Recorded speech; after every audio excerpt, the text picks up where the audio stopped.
Assalamualaikum warahmatullahi wabarakatuh. Waalaikumsalam warahmatullahi wabarakatuh. Bismillahirrahmanirrahim. Alhamdulillahi rabbil alamin. Wassalatu wassalamu ala ashrafil anbiya'i wal mursalin, Sayyidina wa maulana Muhammadin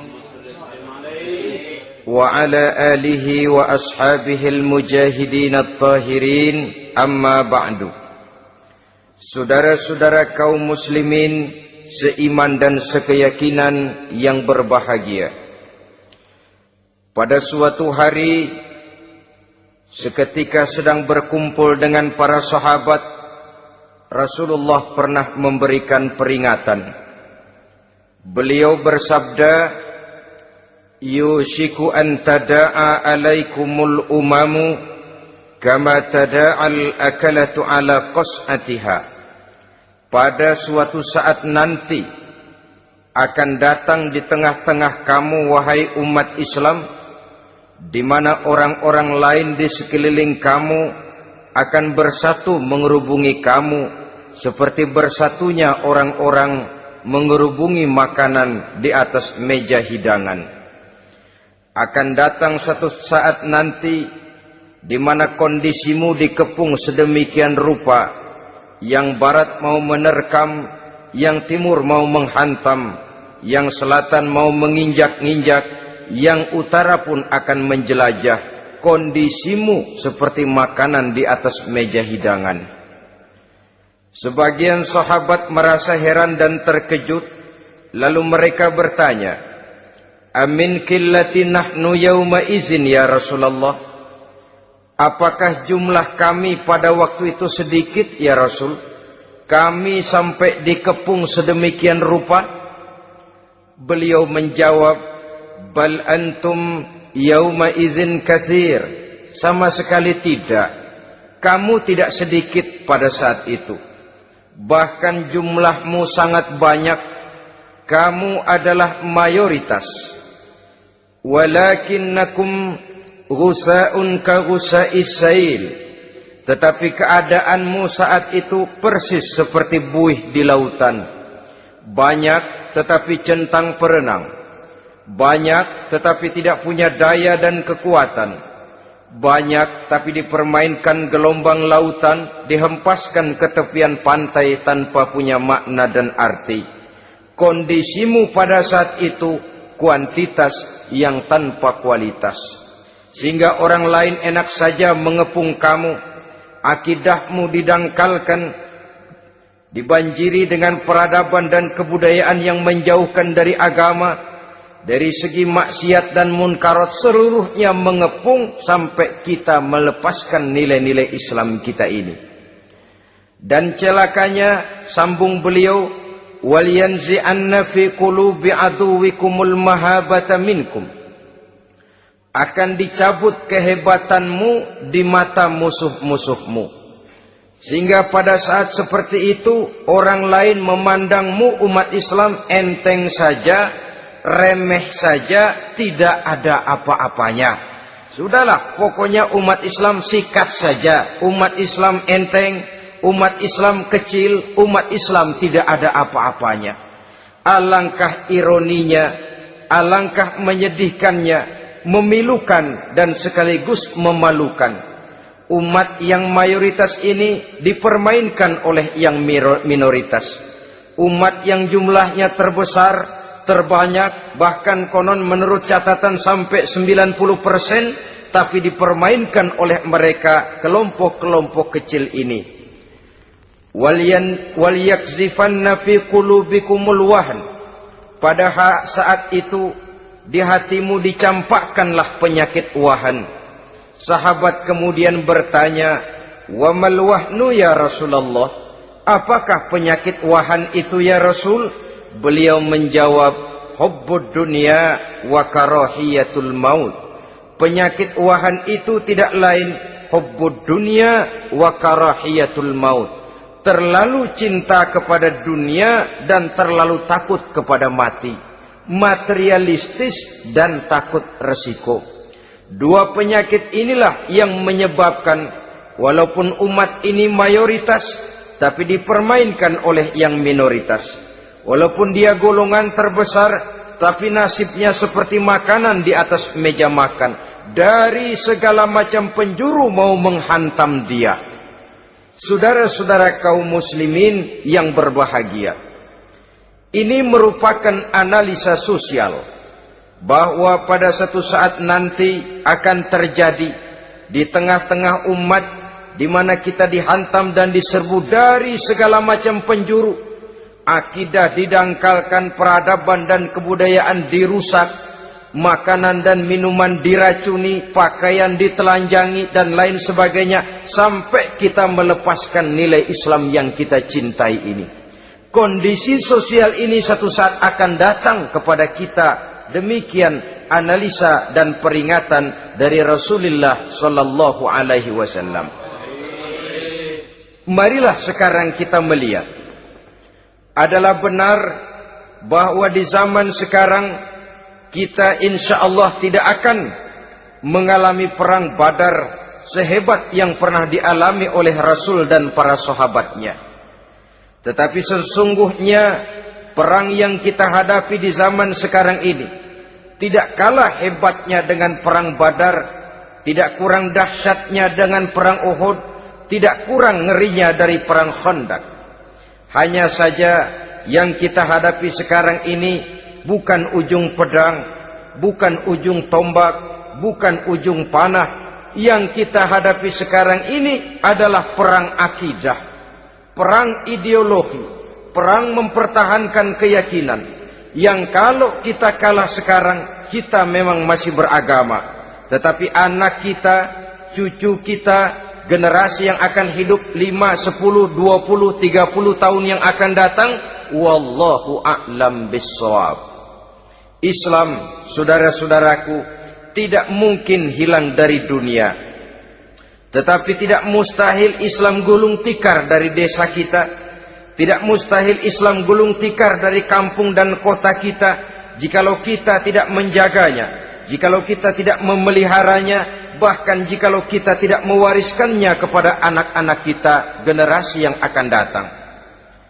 Marilah kita mengingat sejenak bagaimana Islam di Spanyol yang pernah jaya, pernah mewarnai daratan Eropa, dan yang sekarang hanya sekedar tinggal ceritanya saja. Ini pernah diperingatkan oleh Rasul dalam satu hadis, sayati ala ummati zamanun la yabqal Islam illa ismun wala minal Quran illa rasmun. Akan datang satu masa di tengah umatku di mana pada masa itu Islam ada tapi hanya tinggal sekedar namanya saja, dan Quran pun ada tapi cuma sekedar tinggal tulisannya saja.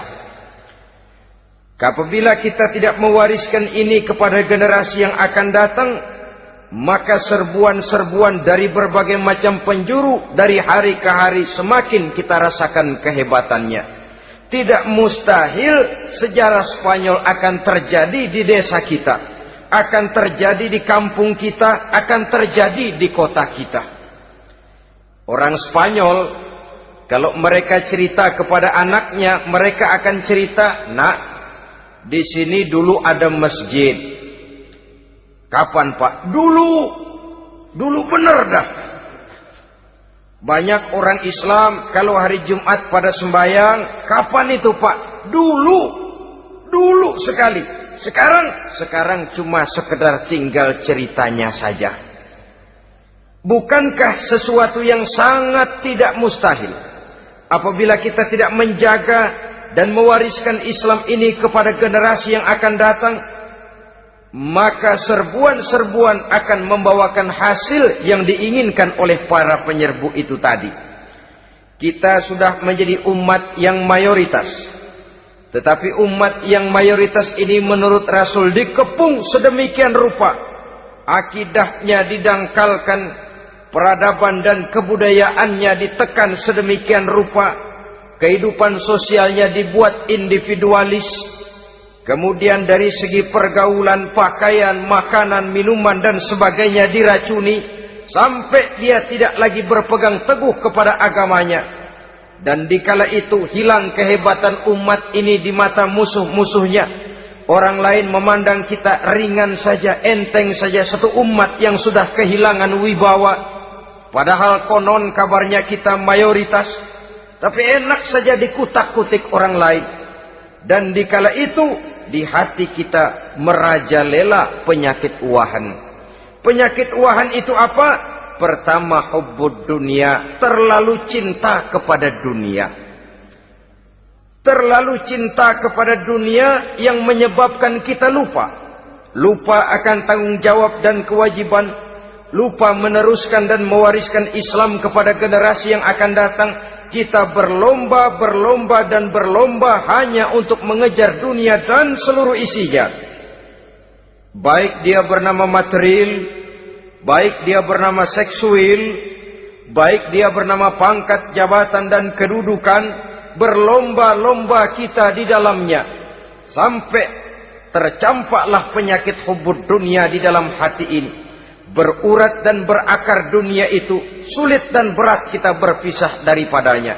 Akibatnya kemauan untuk berbuat demi dan atas nama agama sangat sulit terwujud di dalam kehidupan ini. Yang kedua, karahiyatul maut, terlalu takut kepada mati. Baik mati ajal, mati dalam artian yang sebenarnya, baik mati usahanya, baik mati karirnya, baik mati pangkat dan jabatannya. Sehingga dengan demikian akibatnya jatuhlah kita menjadi umat yang kehilangan wibawa di mata orang lain. Saudara-saudara kaum muslimin rahimakumullah, saya katakan tadi, perang yang kita hadapi di zaman sekarang adalah perang akidah. Perang menghadapi peradaban dan kebudayaan yang menghancurkan moral daripada anak-anak kita. Perang menghadapi banjirnya maksiat dan munkarat. Yang di tengah-tengah itu, di samping berkewajiban menjaga diri dan keluarga, kita pun juga berkewajiban menjaga anak-anak kita, generasi yang akan datang. Mengarahkan dan mendidik mereka sesuai dengan yang dikehendaki oleh Allah Subhanahu wa ta'ala. Oleh sebab itu, pada pertemuan kali ini yang akan saya bicarakan ialah bagaimana idealnya seorang muslim lebih dahulu memberikan pendidikan kepada anak-anaknya. Di tengah satu situasi dan kondisi di mana serbuan datang silih berganti melanda dan menghantam umat Islam, kemana anak-anak kita ini harus kita arahkan? Karena kita orang tua mempunyai tanggung jawab. Anak adalah amanah. Menyia-nyiakan amanah adalah dosa. Dan dosa itu merupakan satu dosa yang besar. Bahkan orang tua bisa saja masuk neraka kalau tidak bertanggung jawab tentang anak-anaknya. Satu riwayat menjelaskan, ada orang soleh, ngajinya cukup, sholatnya cukup, puasanya cukup, zakatnya cukup, di mana ada majelis taklim hadir, baca Quran hobi, fitnah orang tidak pernah. Di akhirat setelah disidang dia ternyata lebih banyak kebaikannya daripada kejahatannya, maka dia pun diperintahkan dan dipersilahkan masuk ke dalam surga. Giliran anaknya disidang, biang okem nih anak. Ditanya, siapa Tuhanmu? Tidak tahu. Siapa nabimu? Ente nyaho. Apa kitabmu? Ora gelem. Kamu pernah sholat? Tidak. Zakat? Tidak. Puasa? Tidak. Judi? Hobi. Zina? Tiap malam. Mabuk? Berat. Wah, brengsek kamu. Kebaikan tidak ada barang sedikit pun, sementara kesalahan dan dosa berlipat ganda. Kamu neraka. Anak ini protes. Benar, saya tidak kenal siapa Tuhan saya. Saya tidak tahu siapa nabi saya. Saya tidak tahu kitab suci dan kiblat saya. Saya tidak sholat, tidak zakat, tidak puasa. Tiap malam saya judi, saya zina, saya mabuk. Tapi saya kerjakan semua itu karena saya tidak tahu dan orang tua saya tidak pernah memberitahu saya. Dia enak-enakan hadir di majelis taklim, saya nyekek botol, didiemin saja. Dia enak-enakan baca Quran, saya zina, didiamkan saja. Saya bukan tidak mau, orang tua saya sama sekali tidak pernah mendidik saya. Dia mau benar sendiri. Maka kalau sekarang saya harus masuk ke dalam neraka, saya menuntut agar orang tua saya ikut sama-sama bergabung dengan saya ke dalam neraka. Gara-gara dia tuh saya jadi begini. Orang tuamu yang mana? Tuh, yang barusan mau ke surga. Ini orang tua yang sudah mau berangkat ke surga dipanggil. Sebentar dulu, Mas. Ini benar anak kamu? Iya, Pak. Waktu di dunia kamu tidak pernah ajarin dia ngaji?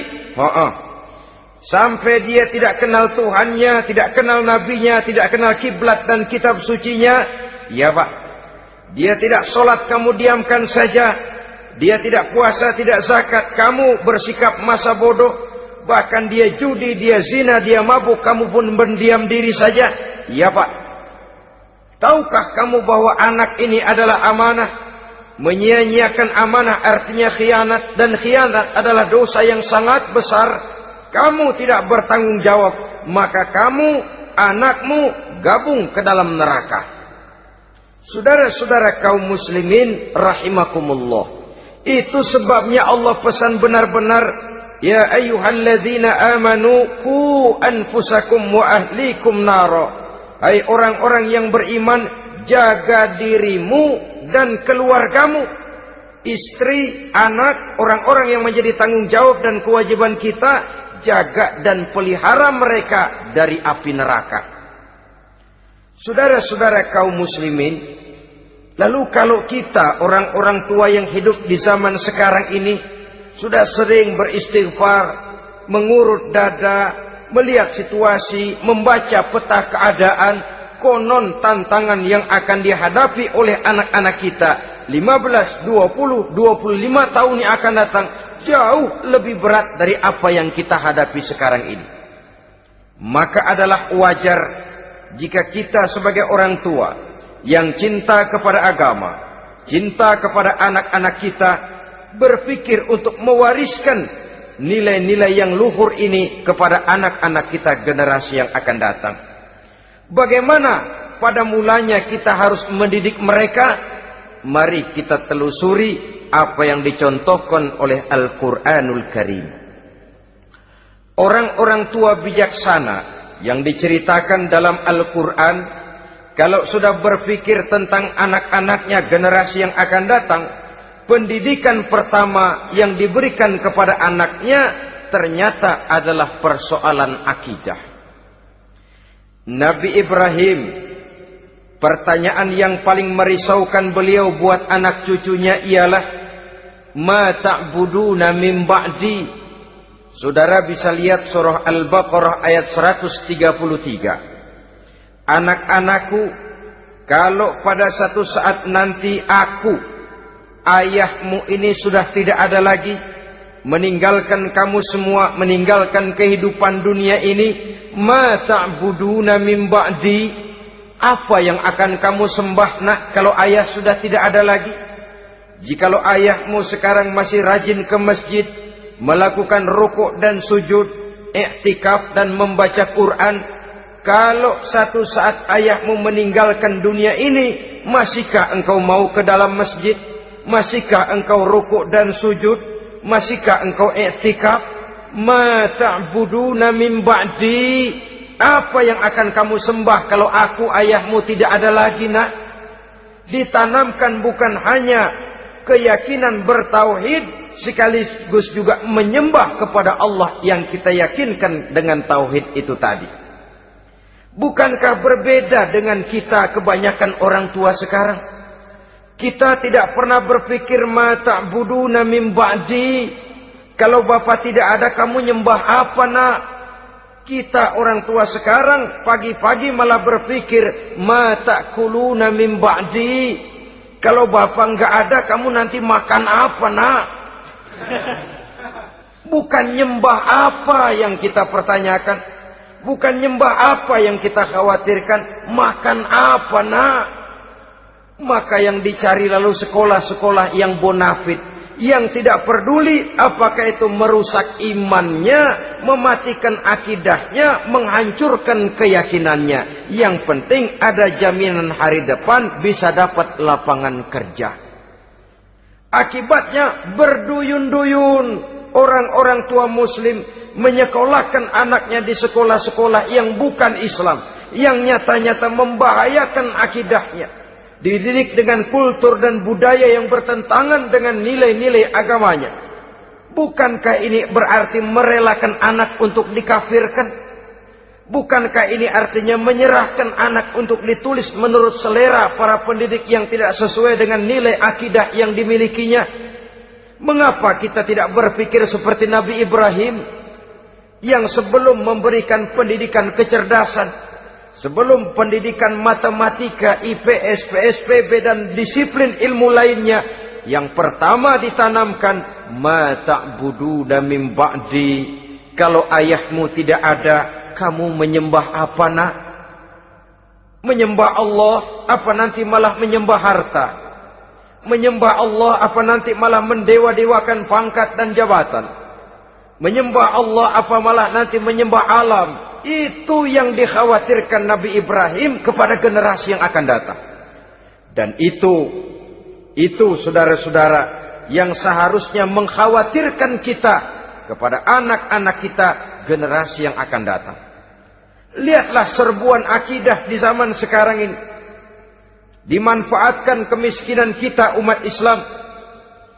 Diberikan kita tawaran berupa beras, pakaian, obat-obatan, kalau perlu beasiswa, asal bisa melepaskan keislaman kita ini.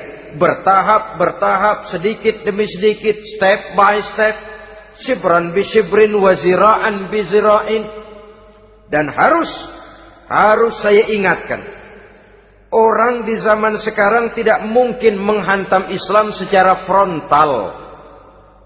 Tidak mungkin menghantam Islam terang-terangan, apalagi mengerahkan satuan militer. Tidak.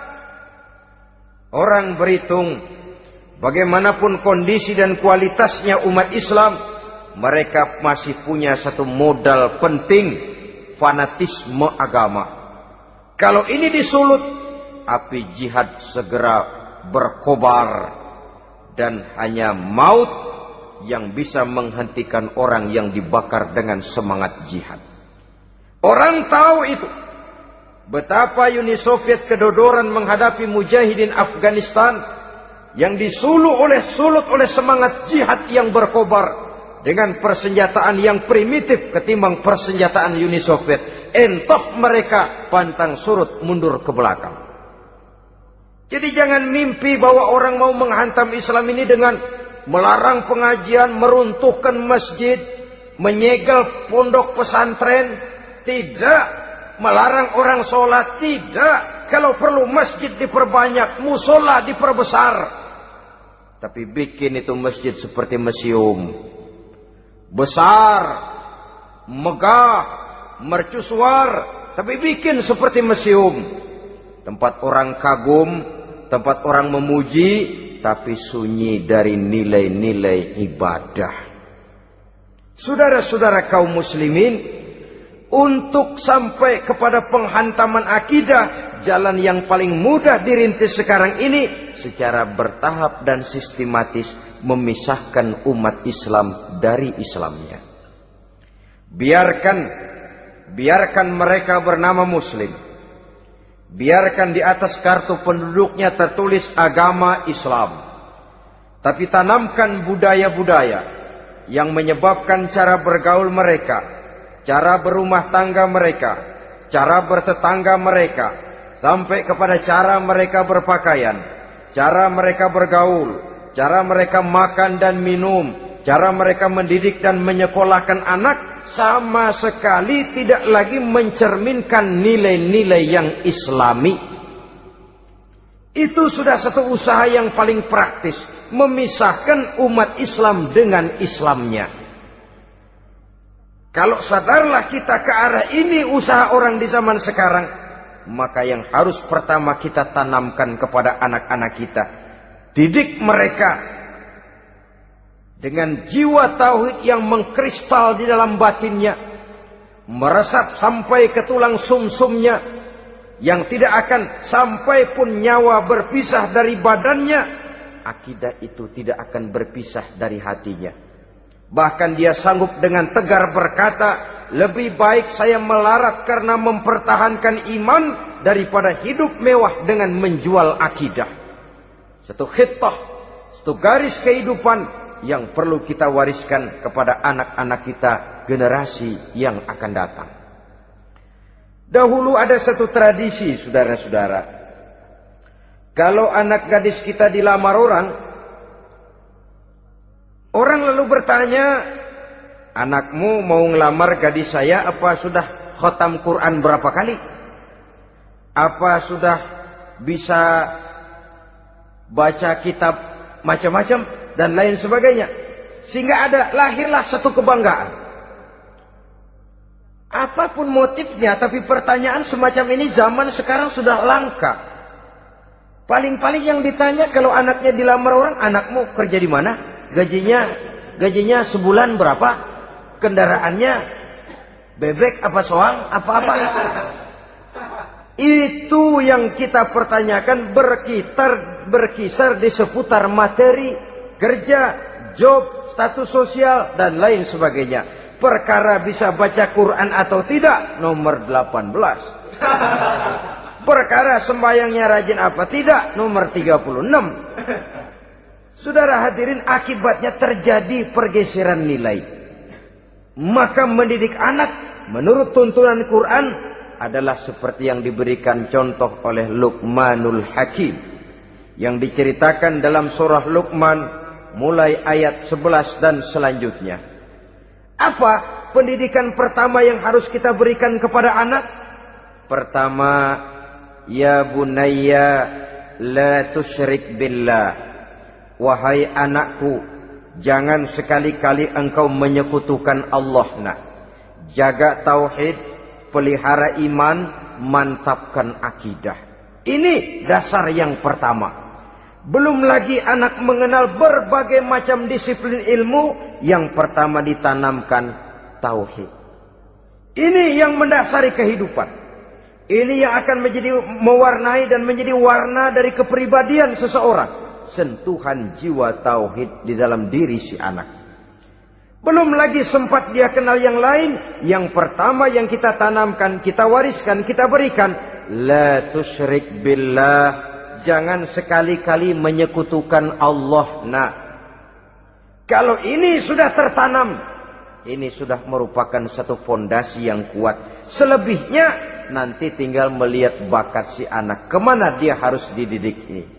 Yang terpenting nilai iman lebih dahulu tanamkan. Dan untuk menghancurkan nilai keimanan, saudara-saudara, saya katakan, ingatkan kepada hadis di awal tadi, dikepung kita dari berbagai macam penjuru agar bila bisa melepaskan nilai-nilai iman dan keyakinan. Proses pendangkalan akidah, ditanamkan keraguan kepada agama, ditanamkan rasa malu beragama.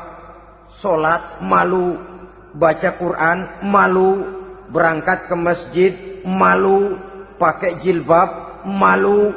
Ditanamkan rasa malu beragama, sehingga bertahap sedikit demi sedikit kita mulai berpisah dengan kehidupan beragama. Ditanamkan hal yang sedemikian rupa dari berbagai macam penjuru. Dihantam akidah, akidah kuat. Dihantam dari segi peradaban dan kebudayaan. Diperbanyaklah peradaban dan kebudayaan yang bukan mendekatkan kita dengan agama, malah mendekatkan kita dengan neraka. Menjauhkan kita dari agama, menjauhkan kita dari nilai-nilai luhur yang diwariskan oleh orang-orang tua kita terdahulu. Adalah kewajiban kita yang pertama, mendidik anak, menanamkan roh, jiwa dan semangat tauhid di dalam diri mereka. Saudara-saudara kaum muslimin rahimakumullah. Kenapa kita lebih dahulukan menanamkan jiwa, roh dan semangat tauhid ini kepada anak-anak kita? Pertama, kita tidak hanya ingin sekedar mempunyai anak yang pintar, tetapi lebih daripada itu kita pun ingin mempunyai anak yang benar.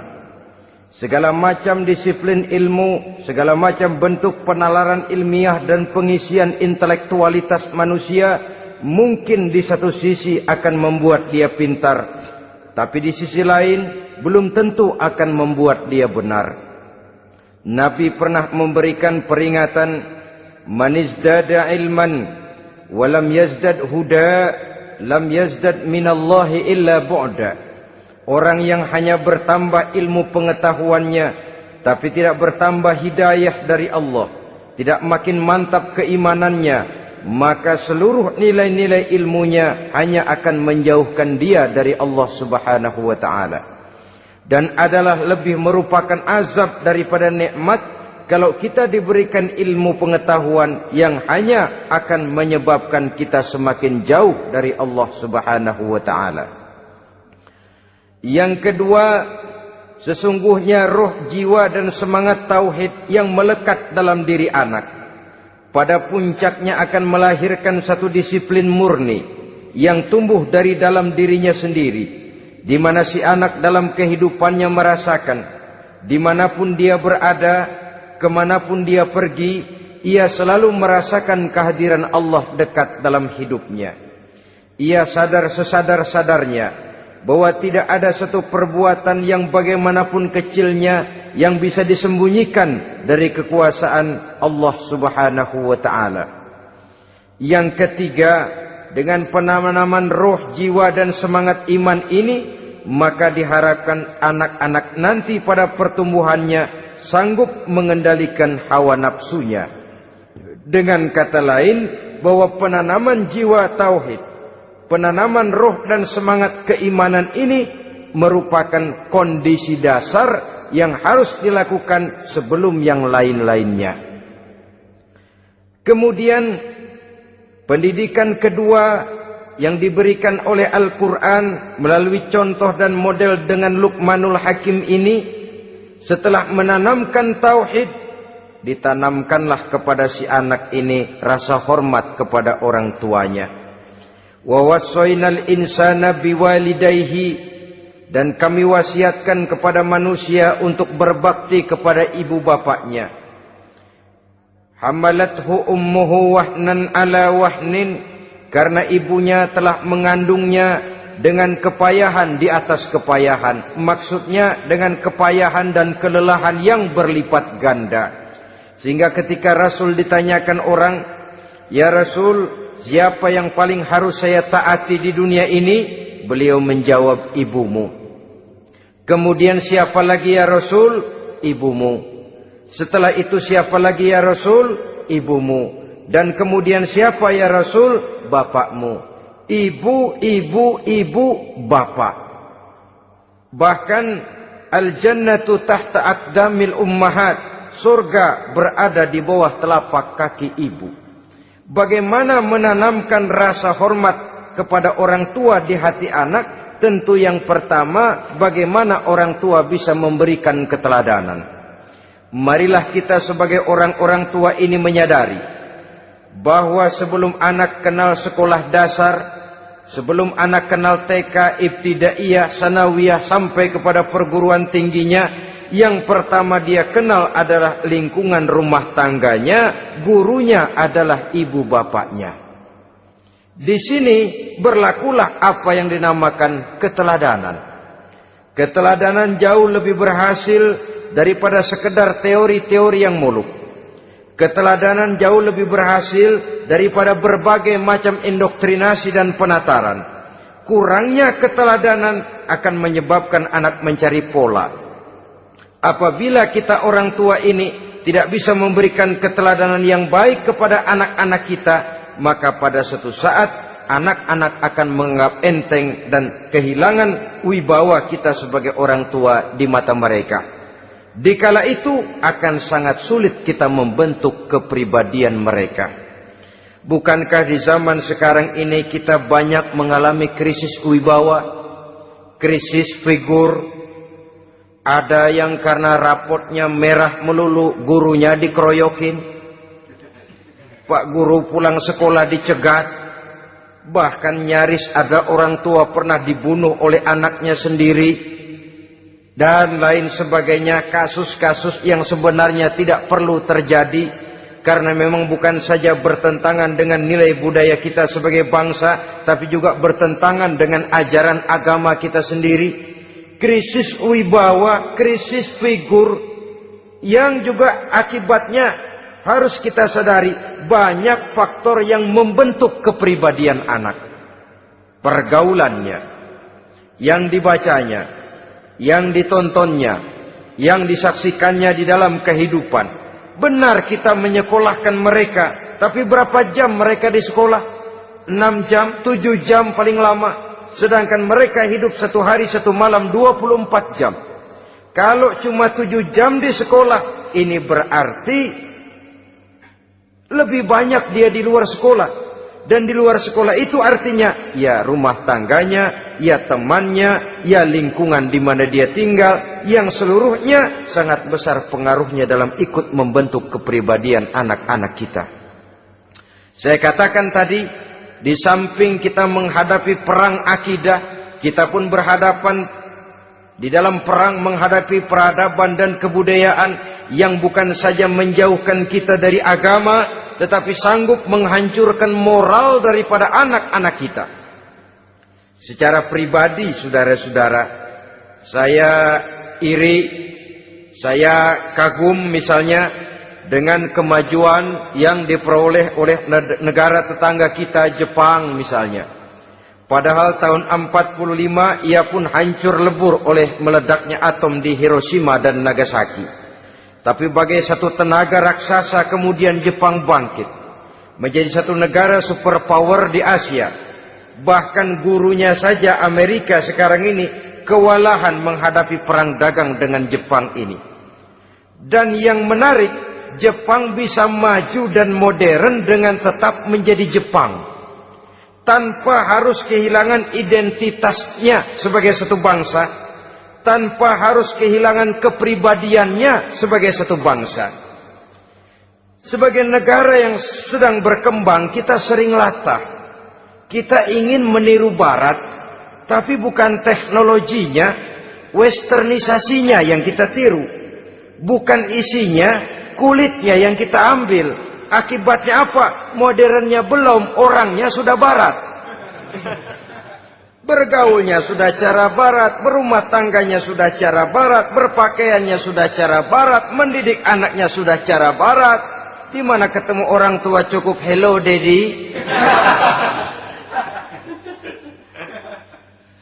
Kulitnya kita ambil, sementara isinya kita campakkan.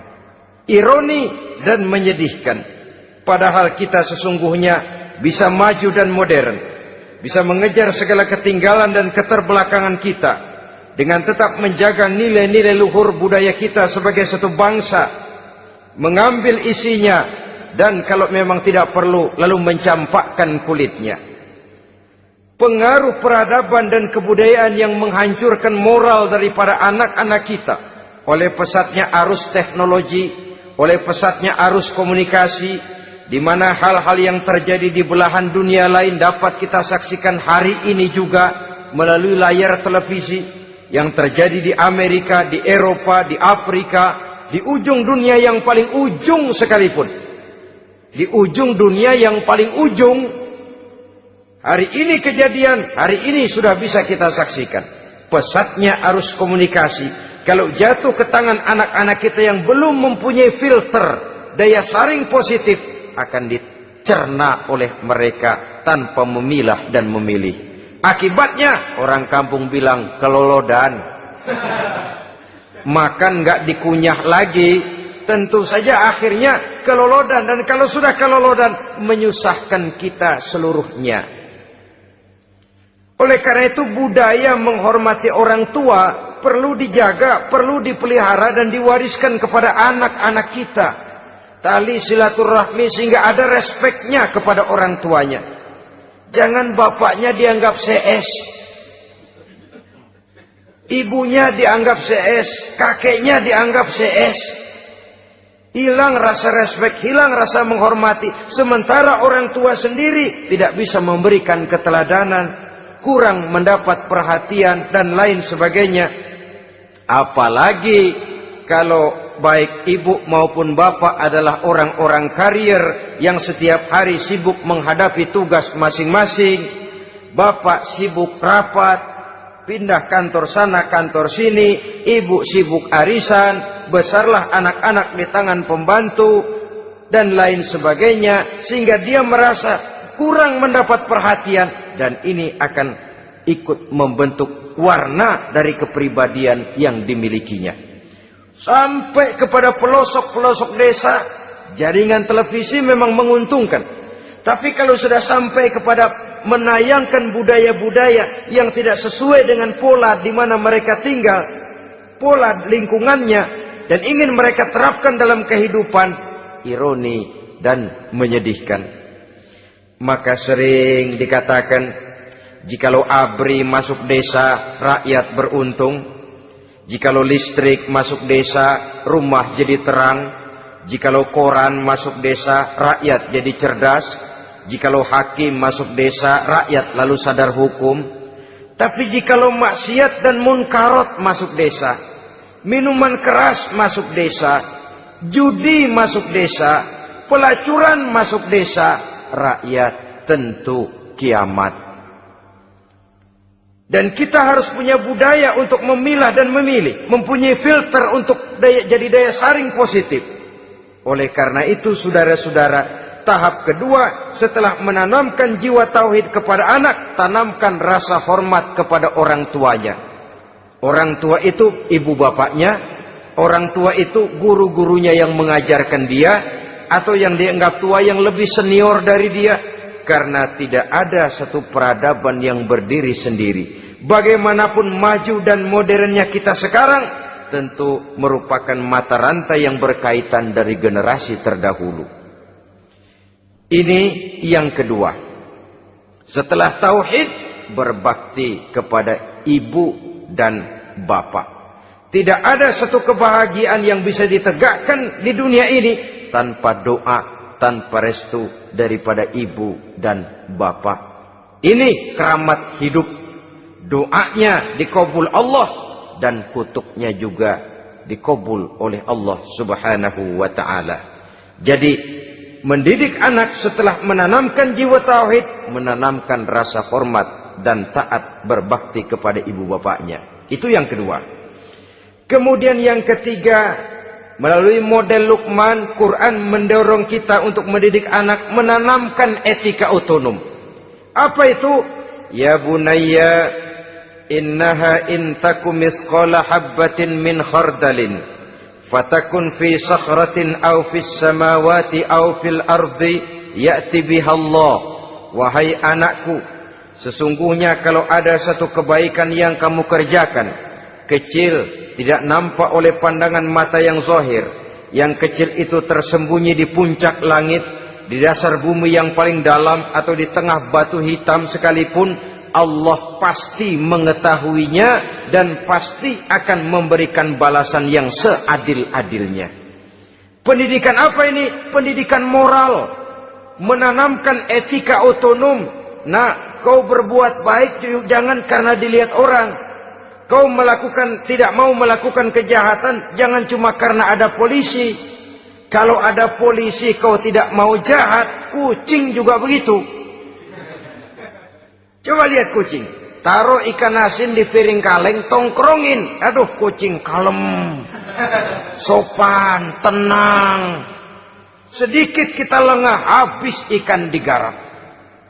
Tapi ditanamkan satu kesadaran, kemanapun kau pergi nak, apapun yang kau kerjakan, tersembunyi di tengah batu, di dasar bumi, di puncak langit, Allah pasti tahu.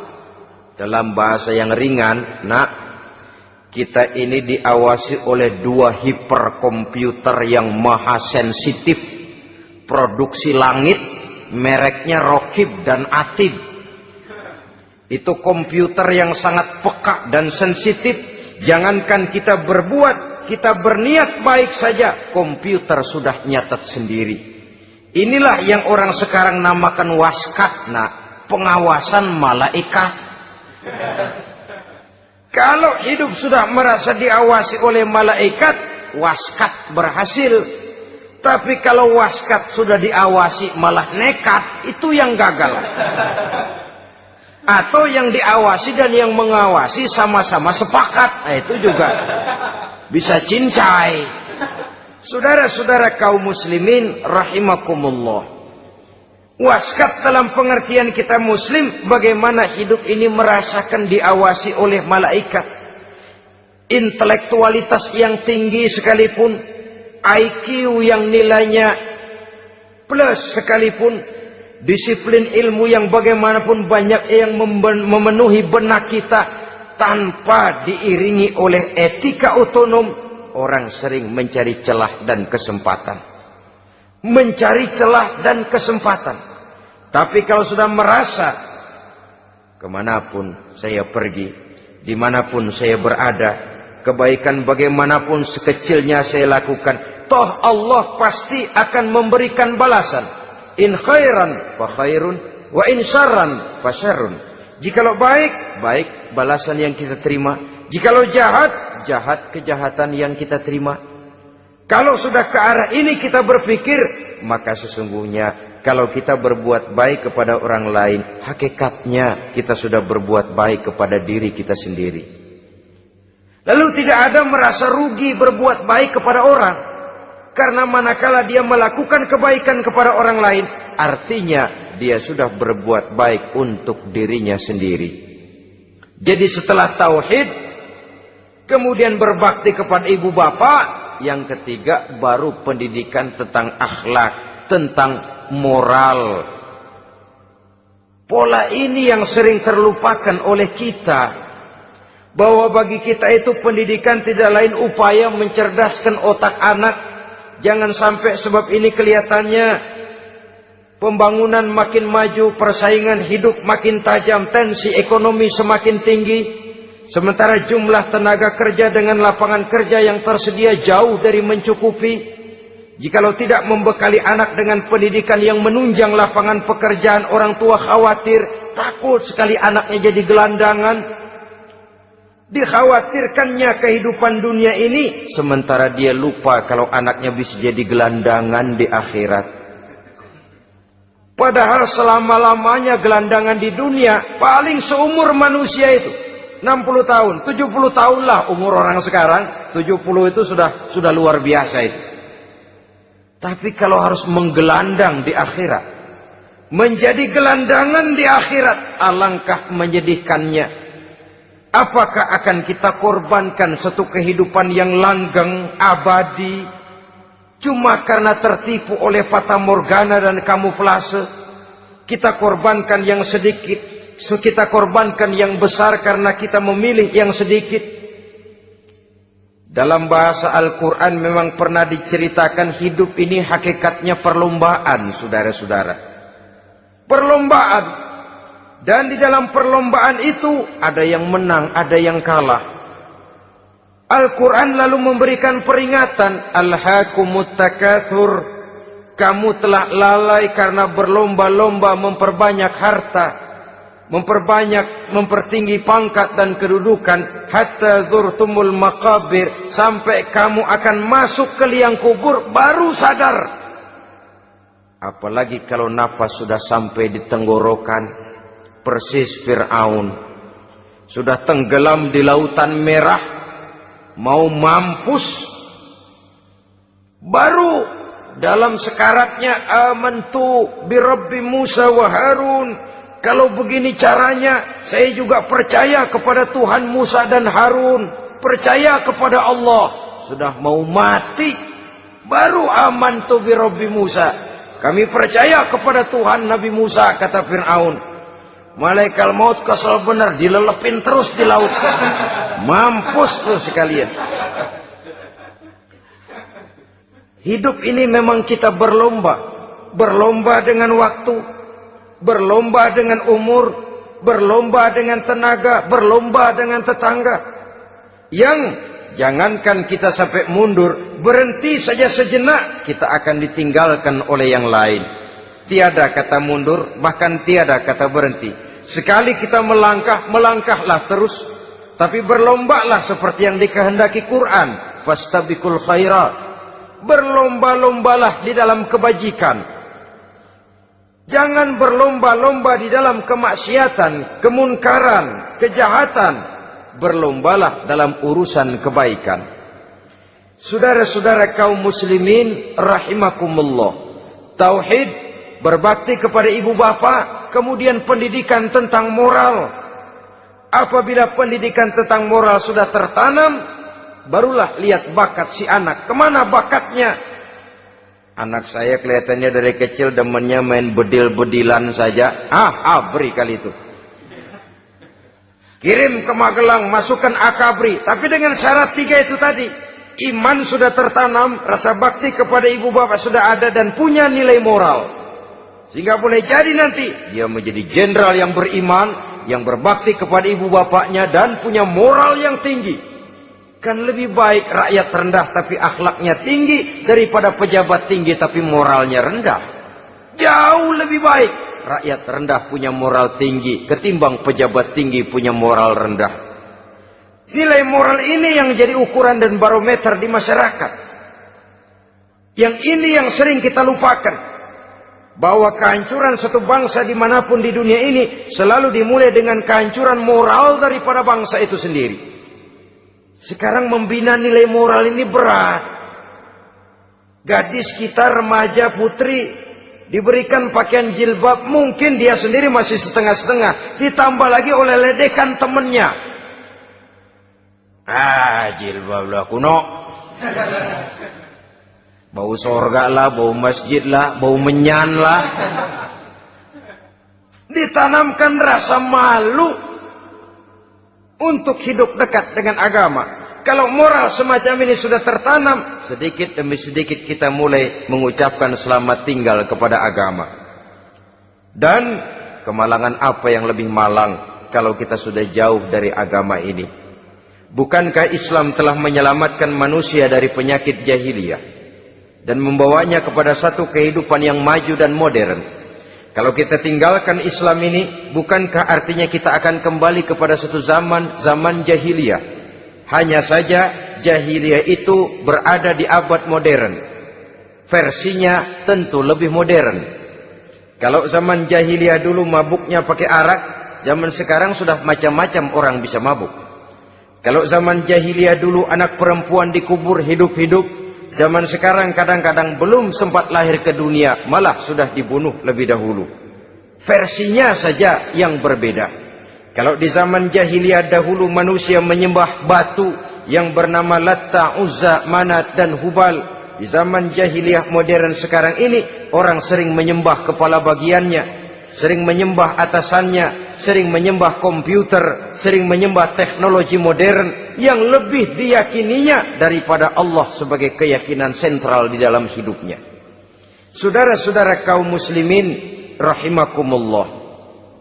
Jadi yang ketiga, nilai moral yang ditanamkan kepada anak-anak kita supaya dia bisa menghadapi tantangan-tantangan hidup yang semakin berat ini dengan tetap berpegang teguh kepada nilai-nilai moral yang diwarnai oleh jiwa keimanannya yang bersumber dari ajaran agamanya. 3. Kemudian yang keempat, barulah tatanan kehidupan sehari-hari. Apa kata Luqman? Ya bunayya aqimis shalah. Setelah bertauhid, berbakti kepada ibu bapa, punya nilai moral. Ya bunayya aqimis shalah. Nak, dirikan salat. Rumah tangga muslim. Anak berumur 7 tahun sudah berani meninggalkan salat. Kata Nabi, pukul. Bukan untuk menyakiti, untuk mendidik.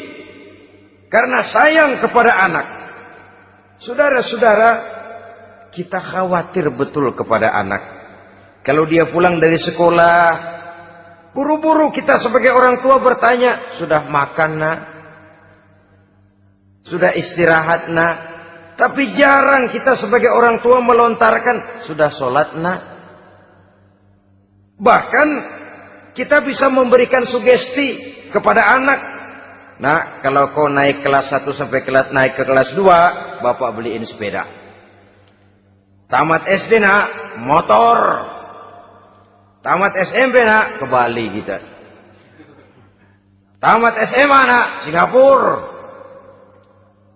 Saudara-saudara, tapi kalau untuk urusan sholat misalnya, kita tidak pernah memberikan sugesti kepada anak-anak kita. Nah, kalau kau hafal Fatihah lengkap dengan artinya, bapak beliin sepatu. Nah, kalau kau bisa sholat dengan baik, cukup syarat rukunnya, bapak beliin sepeda. Ada rangsangan, ada sugesti yang membuat anak lebih tergerak untuk hidup dalam suasana keagamaan. Ya bunayya aqimis sholat, nak dirikan sholat. Sebab ini sandaran vertikal yang paling langsung antara manusia dengan Tuhannya. Menyadari bahwa sepanjang yang bisa dilakukan oleh manusia hanyalah berusaha dan berusaha, dan kepastian sepenuhnya ada di tangan Allah. Dengan sholat kepribadianmu diperteguh, dengan sholat sandaran vertikalmu kepada Allah diperkuat. Dan pada waktunya nanti Al-Quran memberikan bimbingan, hendaklah minta tolong kepada Allah dengan sabar dan tetap mendirikan sholat. Ya bunayya aqimis sholat. Setelah itu, wa'mur bil ma'rufi wanha 'anil munkar. Tegaklah membina yang ma'ruf, tegaklah mencegah yang munkar. Ini sikap hidup sudah. Sholat tadi tugas hidup. Lalu sikap hidup tampil di tengah masyarakat, membina yang ma'ruf, mencegah yang munkar sesuai dengan kesanggupan masing-masing.